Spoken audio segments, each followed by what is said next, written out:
नमस्कार, मेरा नाम आलोक है। आप लाइव स्ट्रीम देख रहे हैं। बिहार विधान परिषद की 24 सीटों पर चुनाव होना है स्थानीय निकाय कोटे के माध्यम से, और ऐसे में अब सरगर्मियां बढ़ने लगी हैं क्योंकि दिन काफ़ी कम बचे हैं। 4 अप्रैल को मतदान होना है। अब आप समझ सकते हैं 10-11 दिन ही बच चुके हैं लगभग, अगर आज की बात हम छोड़ दें तो अब ऐसे में आज हम जानेंगे पटना सीट को लेकर, क्योंकि सुबह से ही चर्चा थी कि पटना सीट में काफ़ी बड़ा जो है वो उथल पुथल हो रहा है। इसके बारे में आपने कुछ लिखा भी था अपने सोशल मीडिया अकाउंट पर। लोग जानना चाह रहे हैं क्योंकि देखिए, पटना में सीधी लड़ाई आरजेडी बनाम जेडीयू की है। हालांकि बीच में निर्दलीय उम्मीदवार के रूप में लल्लू मुखिया खड़े हुए हैं। तो कैसे देखते हैं इसे, क्योंकि अपडेट्स जो आ रहे हैं वो तो ये है कि आरजेडी का झंडा बुलंद करने के लिए तेजस्वी यादव ने अब दमखम लगा दिया है। देखिए आलोक, आप समझिए पटना का महत्व है, बिहार की राजधानी, और यहाँ जीत हार बहुत मायने रखता है। देखिए, यह चुनाव है, रुपया लड़े एमएलसी, ठीक है ना। तो रुपया तो लड़ रहा है और त्रिकोणीय लड़ाई है, इसमें कोई शक नहीं है। मैं इस बात पर सहमत नहीं हूं कि बिल्कुल आमने सामने की लड़ाई हो गई है। ठीक है, आप आरजेडी और जेडीयू की बात कर रहे हैं, लेकिन करमबीर सिंह उर्फ लल्लू मुखिया को बिल्कुल किनारे मत रख दीजिए। देखिए, जब चुनाव को आप देखते हैं, किसी भी चुनाव को, तो मेरा मानना यह है कि चुनाव के 4 पहर होते हैं। जैसे दिन होते हैं वैसे मौसम होते हैं। तो देखिए, 2 पहर तो गुजर गया और 2 पहर में बिल्कुल त्रिकोणीय लड़ाई दिख रही थी। लेकिन तीसरे पहर में लड़ाई को आमने सामने करने की कोशिश की जा रही है। दोनों ओर से ताकतें लग गई हैं। तो देखिए, जेडीयू के उम्मीदवार हैं वाल्मीकि सिंह, एनडीए के उम्मीदवार हैं। हाँ, एनडीए के उम्मीदवार हैं। जाति से कुर्मी है। पहले पटना को उन्होंने रिप्रेजेंट भी किया है बिहार विधान परिषद में, जीत चुके हैं, अनुभव है। और दूसरी ओर हैं कार्तिकेय कुमार उर्फ कार्तिक मास्टर, तेजस्वी यादव के उम्मीदवार हैं, आरजेडी के उम्मीदवार हैं। इसलिए जाति से भूमियार है, इसलिए ज्यादा महत्व रखते हैं। पटना की चर्चा इसलिए भी अधिक प्रासंगिक है क्योंकि बिहार विधान परिषद के आरजेडी उम्मीदवारों की घोषणा में अकेला नाम कार्तिक मास्टर का था, जिसका ऐलान स्वयं लालू यादव ने किया था। ठीक है, इस बात को समझिए, सबसे पहले किया था। हाँ, तो नाक का सवाल है। अब देखिए लल्लू मुखिया, देखिए कार्तिक मास्टर और लल्लू मुखिया दोनों की पाठशाला एक है। ठीक है ना। वो पाठशाला है अनंत सिंह की, ठीक है। हाँ, मोकामा से विधायक, बाहुबली विधायक, दबंग विधायक, अभी जेल में बंद, और दिलीप सिंह अनंत सिंह के बड़े भाई इस चुनाव को पहली बार 2003 में जीते भी थे। ठीक है ना। तो देखिए, अब क्या फर्क है, पाठशाला के दोनों शिष्य, ठीक है ना, लेकिन एक शिष्य जो है अभी दूसरी राह पर है, मतलब अभी विरोधी बने हुए लल्लू मुखिया, और कार्तिक मास्टर साथ में है। तो इसलिए पटना में कार्तिक मास्टर, अनंत सिंह, तेजस्वी यादव, लालू यादव के सम्मिलित उम्मीदवार हो जाते हैं और प्रतिष्ठा फंस जाती है। तो जैसा मैंने कहा कि 4 पहर में चुनाव, अब चुनाव पहुंच गया है तीसरे पहर में, क्योंकि चुनाव के दिन कम बच रहे हैं। तो तीसरे पहर में प्रबंधन की जरूरत हो जाती है। देखिए, मतदाता जो है इस चुनाव में, देखिए नियम कायदे कानून लगातार बदल रहे हैं, सर्टिफिकेट का महत्व बहुत नहीं रह गया है। तो मतदाता ऐसे हैं जो त्रिस्तरीय प्राधिकार के पटना के बारे में जो फीडबैक है, वो तीनों उम्मीदवारों को निराश नहीं कर रहा है। कह रहा है हम आपके ही साथ हैं, हम आपके ही साथ हैं। हाँ, 2 ओर से माल का सप्लाई अधिक है, नगर नारायण का सप्लाई अधिक है, दोनों जो मुख्य पार्टियां हैं, और ठीक है, अभी उस पर आते हैं। और तीसरे ओर से प्रशासन की धमक अधिक है। ठीक है ना। तो माल का सप्लाई, अब देखिए ये चुनाव ऐसा है कि, और चाहे आप देखिएगा जब भी ये जिला परिषद का चुनाव होता है, नगर निगम का चुनाव होता है, नगर निगम में ठीक है अब तो नए तरीके का चुनाव, जब मेयर का चुनाव होता था, कि देखिए मैं आपको एक वाकया सुनाता हूँ। यह वाकया मुझे आज ही किसी ने सुनाया कि जिला परिषद का चुनाव हो रहा था, वैसा ही दृश्य पटना में उपस्थित है। तो जिला परिषद के 41 सदस्य थे, ठीक है ना। जीत के लिए 21 सदस्यों की जरूरत थी, एक जिले की बात है। तो एक जो उम्मीदवार थे जिला परिषद के चेयरमैन के लिए, उन्होंने 30 जिला परिषद सदस्यों को अपने साथ कब्जे में रखा था और एक होटल में पिछले कई दिनों से टिकाए रखा था। जिस दिन वोट हुआ, वो 30 के 30 लोग बिल्कुल खाना खाकर टंच होकर एक साथ वोट देने के लिए निकले, जाकर वोट भी दे दिया। और जब वापस आए तो जीत की पार्टी भी हो गई, वोटों की गिनती नहीं हुई थी। और जब नतीजा आया तो मालूम हुआ कि जो 30 मौजूद थे उसमें से 20 ने ही वोट दिया, 10 ने दिया ही नहीं। 10 ने दिया ही नहीं, जबकि साथ में रहे, माल लिया, खाना खाया, पार्टी की, समझे ना। और जो दूसरा था जिसके पास ये सभी नहीं थे, वो 21 लाकर एक वोट से चुनाव जीत गया। तो पटना की स्थिति यही हो गई है मतदाताओं की कि वो किसी को निराश नहीं कर रहा है। अब बात सवाल जो पैदा होता है और जहां आपका प्रबंधकीय कौशल, देखिए मैनेजमेंट का सवाल पैदा होगा। तो देखिए जो दोपहर में, पहले दोपहर में लड़ाई त्रिकोणीय दिख रही थी, वह लड़ाई अब आमने सामने की होती जा रही है, जिधर आप इशारा कर रहे थे। देखिए आरजेडी के पास और एनडीए के पास, जेडीयू के पास एक मैनेजमेंट सिस्टम है। तो उस मैनेजमेंट सिस्टम का फायदा मिल रहा है कार्तिक मास्टर को भी और उधर वाल्मीकि सिंह को भी। देखिए पहले तो वाल्मीकि सिंह बिल्कुल ही पिछड़े दिख रहे थे, वे तीसरे स्थान पर दिख रहे थे।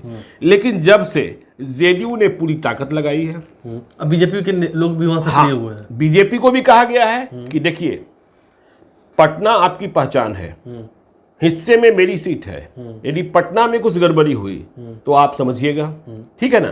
तो बीजेपी ने भी इसे टास्क के रूप में ले लिया है। तो दोपहर में जो मतलब जो पहले के दोपहर, उसमें जो त्रिकोणीय लड़ाई दिख रही थी वो अब आमने सामने की लड़ाई हो रही है। और इनके साथ जो आप तीसरे उम्मीदवार हैं करमबीर सिंह उर्फ लल्लू मुखिया, इन्होंने भी बहुत पसीना बहाया है, बहुत पैसा बहाया है। लेकिन समस्या वही है कि इनके पास कैडर नहीं है, ठीक है ना।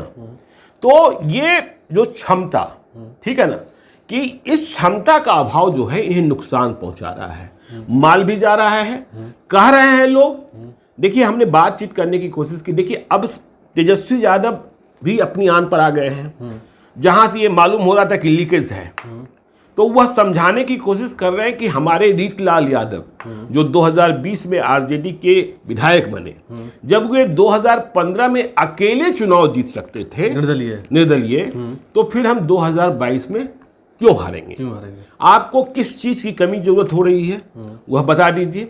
तो देखिए जहां लीकेज था, जहां कहीं भी दिखाई पड़ रहा था, अब तेजस्वी यादव ने टास्क अपने ऊपर ले लिया है। इधर लग भी गए। हाँ, इधर लग भी गए हैं, मीटिंग पे मीटिंग हो रही है। और उधर जेडीयू ने अपनी पूरी ताकत, नीरज कुमार से लेकर ललन सिंह से लेकर, और बीजेपी का पूरा सिस्टम लग गया है। और देखिए यदि आप 2015 के चुनावी नतीजे को देखिए तो रीतलाल यादव निर्दलीय मात्र 2433 मत लाकर चुनाव जीते थे। और उनके खिलाफ तब बीजेपी थी, जिन्हें भोला सिंह उम्मीदवार थे, जिन्हें 1383 मत मिले थे। तो पटना का चुनाव मोटा मोटी जीतने के लिए आपको 2400 से 2500 मतों की जरूरत होगी, ठीक है ना। तो तेजस्वी यादव भी मोर्चे पर, उधर बीजेपी और जेडीयू भी मोर्चे पर। वाल्मीकि सिंह ने भी अपनी थैली अब खोल दी है। जब उनकी पार्टी के लोगों को लगा कि ये कंजूसी कर रहे हैं और इस कंजूसी से काम नहीं चलने वाला है, पटना नाक है और पटना को जीतना जरूरी है, तो यह लड़ाई आमने सामने की हो गई। और दिक्कत ये आ रही है कि जो आपको लल्लू मुखिया के साथ पर्दे के पीछे से दिख रहे थे, वे पर्दे के बाहर नहीं आ रहे हैं। और जब पर्दे के बाहर नहीं आएंगे तो आप जिन्हें बुक कर चुके हैं उसमें भी शक और शुभा आपको हमेशा बना रहेगा। आप उतने में उलझे रहेंगे। तो देखिए क्या है कि इसमें कई ठेकेदार हो जाते हैं जो वोटों का ठेका लेते हैं। हम इतना दिलवा देंगे, हम इतना दिलवा देंगे, ठीक है ना।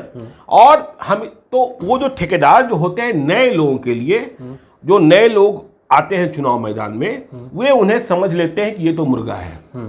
देखिए जहां पार्टी होती है तो पार्टी का एक स्थापित कैडर भी होता है, तो उसे उस ठेकेदार की पहचान भी है। तो यहां ये जो परेशानी हो रही कि प्रबंधन में, तो इसलिए देखिए अभी हम ये नहीं कह सकते कि यह चुनाव सीधे बिल्कुल आमने सामने। देखिए एक पहर और बचा है जो अंतिम 7 दिनों का होगा, और वह पहर बहुत महत्वपूर्ण होगा। ये समय 31 से 3 वाला होगा। हाँ नहीं, 31 नहीं, आप 27 से ही मान लीजिए ना, तो वो पहर बहुत मजबूत वाला होगा। और यह भी देखिए करिश्मा कब हो जाता है, चुनाव के पहले 72 घंटे और चुनाव के पहले 7 दिन। मैं 7 दिन की बात इसलिए कर रहा हूं क्योंकि बिहार विधान परिषद का चुनाव हुआ है, बहुत कैलकुलेटेड चुनाव है।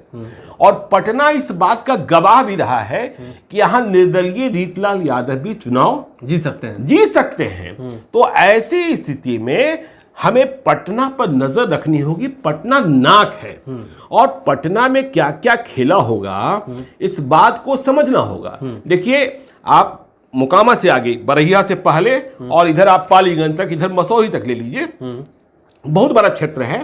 तो कहां कहां फिर आपने उस दिन मैनेजमेंट देखी। अब तो क्या ट्रेनिंग का भी एक बड़ा सवाल हो गया है, क्योंकि आपको मालूम है कि इस बार जो मतपत्र है उसमें अल्फाबेटिकल नाम है, ठीक है ना।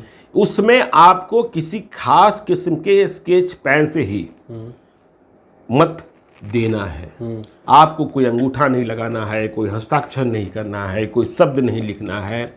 और यदि इसमें कहीं आप देखिए प्रेफरेंशियल वोट है, 1, 2, 3 में भी डिसाइड हो रहा है। देखिए, याद रखिएगा, यह चुनाव ऐसा चुनाव है जिसमें कभी कभी प्रथम वरीयता में बढ़त लेने वाला उम्मीदवार चुनाव हार जाता है क्योंकि दूसरी वरीयता में उसे कम मत मिले होते हैं। और प्रथम वरीयता से नतीजा इसलिए नहीं निकलता है क्योंकि वह 51% नहीं होता है। तो पटना में आमने सामने की लड़ाई होती दिख रही है, लेकिन अंतिम 7 दिन का खेला और 7 दिनों का जो अंतिम खेला है उसमें कौन सी करवट में खेल आगे जाएगा, इसे देखने की जरूरत होगी कि फिर से कहीं कमबैक लल्लू मुखिया, या फिर लल्लू मुखिया आते हैं तो फिर उधर कौन जाता है, वाल्मीकि सिंह कमजोर पड़ते हैं कि कौन कमजोर पड़ता है, इस पर हमें और आपको नजर रखनी होगी। देखिए, तो पूरी जानकारी इस सीट को लेकर दी है। श्री गणेश्वर हमारे साथ मौजूद थे। अब देखना यह है कि इस फिलहाल तो त्रिकोणीय मुकाबले में हम कह सकते हैं, लेकिन आमने सामने का मुकाबला भी होता हुआ दिख रहा है अगर क्योंकि बैलेंस नहीं कर पाए। हाँ, क्योंकि तेजस्वी यादव के लिए सवाल यह है कि जब रीतलाल यादव अकेले चुनाव जीत सकते हैं तो अब तो रीतलाल यादव भी उनके साथ हैं, अनंत सिंह भी उनके साथ हैं, रामानंद यादव हैं, अनिरुद्ध यादव हैं, रेखा देवी हैं, तमाम लोग हैं। तो फिर कमी हो, हाँ, तो फिर कमी कहाँ होगी। और यदि इस कमी को देखिए, अब यदि कमी का मतलब यह है कि तेजस्वी यादव मतदाताओं का वोट ही नहीं दिलवा पाते हैं पैसे के बाद भी, तो फिर उनके नेतृत्व क्षमता पर सवाल पैदा हो जाएगा। ये वो चाहेंगे नहीं। हाँ, तो इसलिए तेजस्वी यादव की इज्जत पर यह चुनाव, और वो खुद अब लग भी गए। हाँ, क्योंकि उनके पिता लालू यादव ने खुद टिकट का अनाउंसमेंट किया है और इसी चुनाव से उन्हें यह साबित भी करना है कि हम A to Z की ओर बढ़ सकते हैं। देखिए, A to Z की ओर बढ़ सकते हैं। और जब नाक की लड़ाई होती है तो आपको पता है कोई भी नेता हो या कार्यकर्ता हो, जी जान तो लगा ही देते हैं। आगे वाल्मीकि सिंह सामने में क्या करते हैं, लल्लू मुखिया कितने हद तक बैलेंस कर पाते हैं, सिस्टम मैनेजमेंट को समझ पाते हैं। नहीं तो मतदाता तो तीनों खाते से मालामाल हो ही रहा है। वो तो उसमें तो पैसे की बयार बन रही है। बहरहाल हमारे चैनल को सब्सक्राइब कर लें, साथ साथ फेसबुक पेज भी लाइक करें। राजधानी पटना की सीट का हाल क्या है फिलहाल तीसरे फेज में आते आते, यानी कि तीसरे पहर में आते आते क्या कुछ स्थितियां जो अंतिम 7 दिन होंगे वो बहुत महत्वपूर्ण, वो भी काफी क्रुशियल होंगे, उस पर नजर बहुत महत्वपूर्ण होंगे। धन्यवाद।